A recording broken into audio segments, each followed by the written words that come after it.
Every nation that has fallen from within, and America is rotting from the inside. We're rotting from the inside.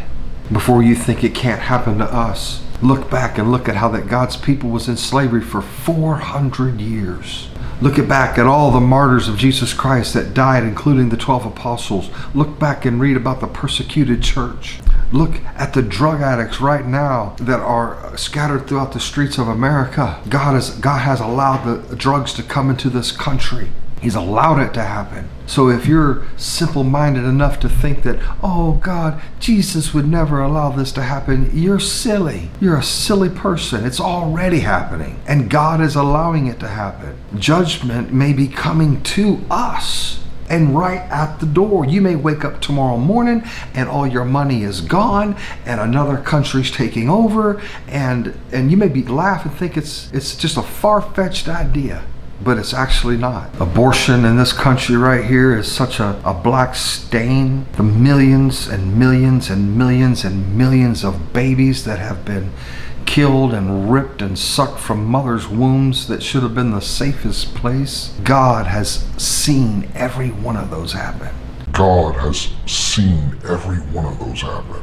God has seen every one of those happen. I can just hear atheists right now, well, why didn't God do something about it? We are free moral agencies. And if God stepped in and did something about that, then he'd have to do something about the other, then the other, then the other, then the other, then the other, then the other. And then we would no longer have free moral agency at all. I mean, that's one good reason why. God has given us the title deed, so to speak, to this world. And he's given us decision-making abilities, and we can either surrender and submit to his laws, or we don't have to. We're going to reap what we sow, though. We're going to reap what we sow.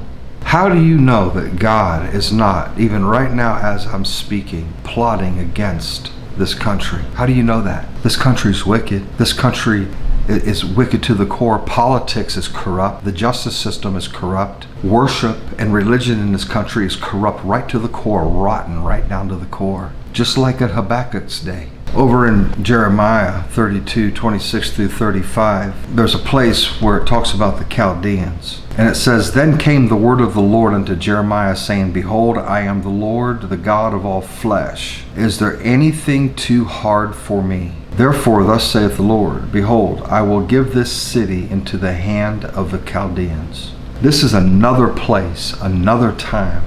This is another place where God gave a city into the hands of the Chaldeans because of their wickedness. And it wasn't too hard for God to do. And it's not too hard for God to turn this country here over to our enemies. If we don't get right with God, if we don't start looking to him, it may already be too late, and it probably is. Most of you have already heard enough gospel preaching that it's coming out of your eyes and your ears. Most of you have already heard enough Bible and have heard enough that you could be called into judgment right now.